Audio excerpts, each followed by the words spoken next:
National elections planned for February 25. 1,323 athletes covered on the Jamaican Athletes Insurance Plan. More LAMP beneficiaries to access DBJ grant. And government commits to restorative justice. With Jamaica House Weekly, I'm Andrea Chisholm.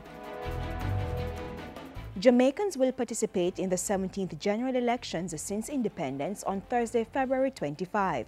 Prime Minister Portia Simpson Miller made the announcement Sunday night. Parliament is to be dissolved on Friday, February 5, with nomination day set for Tuesday, February 9. I am pleased to launch the Jamaican Athletes Insurance Plan. May this be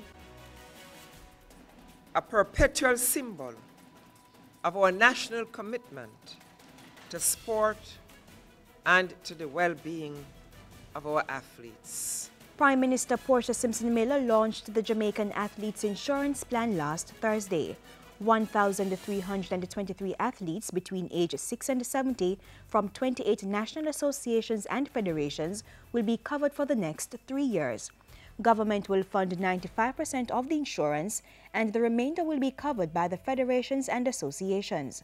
Guardian Life has been selected to provide health coverage for the athletes, while allied insurance brokers will provide personal accident insurance. Each athlete will get $2.25 million for group personal accident and $2.5 million for accidental death and dismemberment. The Jamaican Athletes Insurance Plan is funded by the Sports Development Foundation, the Tourism Enhancement Fund, the National Health Fund, and the Culture, Health, Arts, Sports and Education Chase Fund. The plan takes effect today. More Jamaicans are poised to receive land titles under the Land Administration and Management Program LAMP. I am pleased to announce that the DBJ has, in association with the Ministry of Water, Land, Environment and Climate Change, modified the terms of the MOU. It is now more flexible so that persons can access the financial assistance they need. Previously, the Development Bank of Jamaica's $90 million grant only covered some parishes and some categories of beneficiaries. It provides them with funds to cover the cost of applications for titles.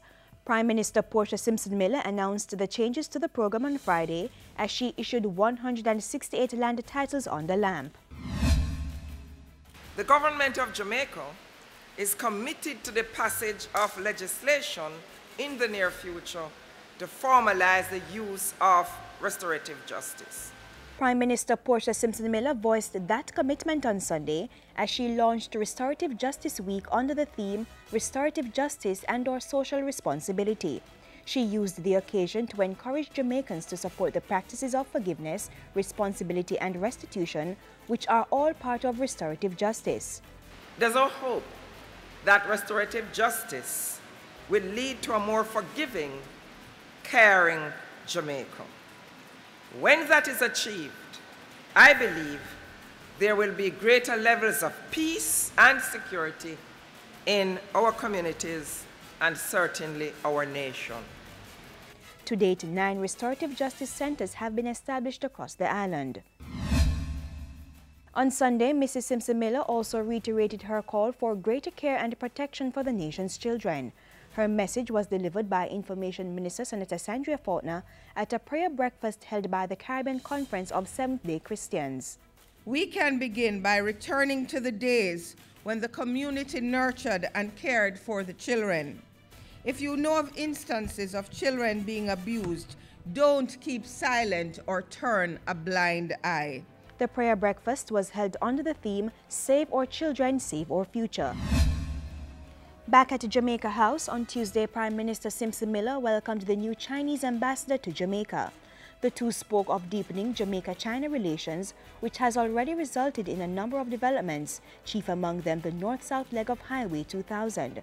And on Friday, Mrs. Simpson Miller was guest of honor at a traditional Chinese Spring Festival held by the Chinese ambassador.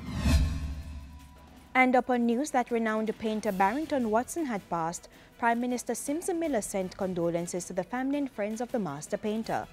Mrs. Simpson Miller hailed Watson as one of the most influential artistic figures in post-independent Jamaica. The Prime Minister also commended Professor Watson for his impactful contribution to art education in the country.